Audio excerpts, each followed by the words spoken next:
क्या आप कभी ऐसे मोड़ पर आए हैं जहां दिल कुछ कहता है और हालात कुछ और? एक तरफ तो सच्चाई की राह है और दूसरी तरफ हमारी अपनी समझ। इस वीडियो में हम आपको ऐसी 3 कहानियां सुनाने जा रहे हैं जो सिर्फ कहानियां नहीं हैं बल्कि जीते जागते अनुभव हैं। ऐसे अनुभव जहां परमात्मा ने, एक संत ने हर मोड़ पर हमारी एक सत्संगी बहन की लाज रखी, चाहे उसने गलतियां की हो या उनसे मुंह मोड़ा। अंत में हम ये जानेंगे, अगर हम संतों की बात मान लें तो हमारा जीवन कुछ से कुछ हो जाए। आइए सुनते हैं दया मेहर के ये अनुभव। बात 2013 की है। मेरी नौकरी में बहुत दिक्कत चल रही थी। बॉस हर पल ऐसे रिएक्ट करते थे जैसे कि असहनीय बात हो। वो चाहते थे कि मैं समय से अपने टारगेट्स अचीव करूं, लेकिन ऑफिस के बीच में ही अपने काम भी मेरे से कराते थे, जिससे टारगेट्स पूरे नहीं होते। मैं इतनी परेशान हो गई थी, मैंने सोचा बस बहुत हुआ और एक नई जगह इंटरव्यू दे दिया। सैलरी थोड़ी कम थी लेकिन टेंशन भी कम लग रही थी, और दूसरा, वहाँ पर पहुँचने के लिए समय भी कम लगता था।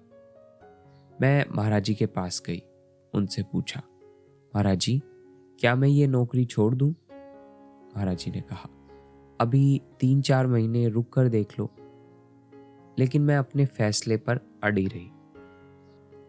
आप सब जानते ही होंगे, जब मन में बेचैनी हो तो सब्र करना मुश्किल हो जाता है।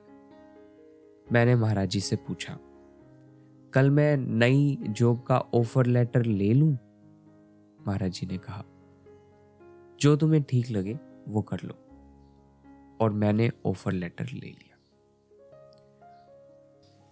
लेकिन ये जो नई कंपनी मैंने ज्वाइन की थी वो साइबर क्राइम में लिप्त थी, जिसके बारे में मुझे पहले से नहीं पता था।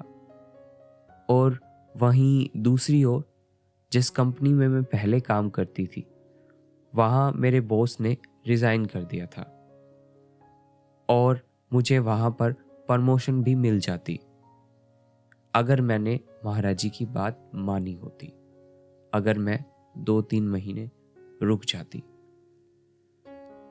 और जो नई कंपनी जिसमें साइबर क्राइम जैसी घटनाएं हो रही थी, उस कंपनी में महाराज जी ने मुझे कैसे बचाया। फरवरी के महीने में मेरे भाई की शादी की बात चली। लड़की वालों ने कहा 4 दिन में ही शादी करनी है। मैं फिर महाराज जी के पास भागी।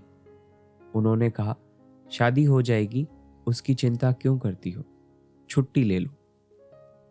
मैंने छुट्टी ले ली और उसी हफ्ते साइबर क्राइम वालों ने उस दफ्तर में छापा मारा जहां मेरी नई नौकरी लगी थी। पूरा स्टाफ जेल में। सोचिए, अगर उस हफ्ते में ऑफिस में होती तो मेरा पूरा करियर खत्म हो जाता। देखिए, हमने गलती की, फिर भी गुरु ने हमें बचा लिया। वह सिर्फ गुरु नहीं है, कृपा के महासागर है, लेकिन हम उनकी बात नहीं मानते। मेरी जिंदगी का दूसरा अनुभव है मेरी शादी। परिवार वाले बच्चों की शादी की चिंता जरूरी करते हैं, और अगर डॉक्टर कह दे कि शादी करना है तो फिर और भी ज्यादा जरूरी हो जाता है। जब मैं 19 साल की थी, डॉक्टर ने मम्मी से कहा, इसकी जल्द ही शादी करा दो, इसे थायराइड है। माँ घबरा गई और महाराज जी के पास गई। महाराज जी ने कहा, हाँ हो जाएगी। मैंने कहा, महाराज जी, मुझे अभी शादी नहीं करनी। उन्होंने कहा, शादी करनी तो जरूरी है बेटा। मैंने कहा, आप कराओगे तभी करूंगी। उन्होंने हंसते हुए हामी भर दी। अब मैं 19 से 31 की कैसे हो गई पता ही ना चला। फिर एक दिन मेरी नानी ने गुस्से में मुझे चाटा मारा और कहा, इतनी बड़ी हो गई है, शादी क्यों नहीं कर लेती? अपनी मम्मी को क्यों परेशान कर रखा है? मेरी आंखों में आंसू आ गए। मैंने चुपचाप महाराज जी से प्रार्थना की, महाराज जी अब और नहीं सहा जाता। कुछ दिनों में ही मुझे महाराज जी से मिलने का मौका भी मिला। मम्मी ने मुझे एक चिट्ठी दी जिसमें शादी का जिक्र था। मैंने महाराज जी की मेज पर वो चिट्ठी रख दी। उन्होंने पूछा, क्या है? मैंने कहा, मम्मी ने चिट्ठी भेजी है। उन्होंने पूछा, शादी नहीं हो रही क्या? मैंने कहा, हाँ जी महाराज जी, ऐसी ही बात है। उन्होंने हाथ ऊपर उठाकर कहा, हो जाएगी, कह दो सबको। 20 फरवरी को ये कहा था और ठीक 20 मार्च को उन्होंने खुद मेरे लिए लड़का पसंद किया। जैसा मेरी नानी ने कहा था कि कभी महाराज जी भी लड़का पसंद करते हैं क्या? लेकिन गुरु जो कहते हैं वो पूरा करते हैं। अब यहाँ पर मेरे लिए लड़का कैसे पसंद किया गया, वो भी एक दिलचस्प किस्सा है। मेरे पति शादी करने के लिए तैयार नहीं थे।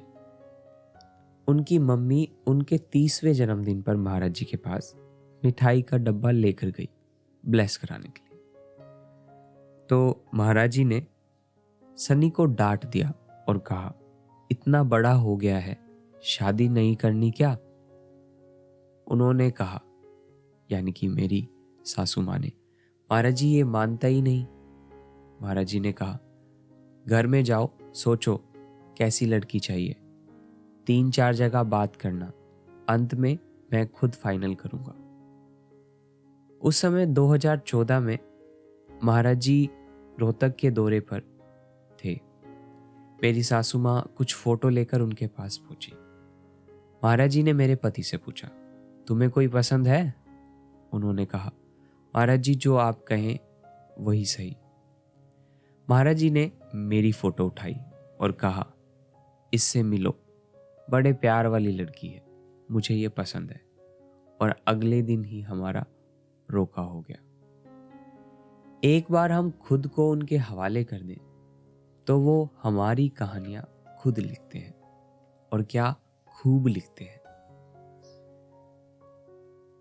गुरु प्यारी साध संगत जी, आपने देखा, जब हम खुद फैसला लेते हैं और कभी कभार गलत फैसला लेते हैं, तब भी वो दयालु सतगुरु हमें थामे रखते हैं। और जब हम उनके कहे पर चलें तो जिंदगी में बहुत सारे ऐसे पल हैं जो हमारे लिए सुखद बन जाते हैं। और गुरु पल पल की खबर रखते हैं। उन्हें भूत, भविष्य, वर्तमान हमारा सब पता होता है। तो हमें चाहिए कि हम हमेशा उनके भाने में रहें, उनकी आज्ञा में रहें। और जितनी भी संभाल अभी तक हमारे जीवन में हमें महसूस हुई है, उसके प्रति हम शुक्राने का भाव लाएं।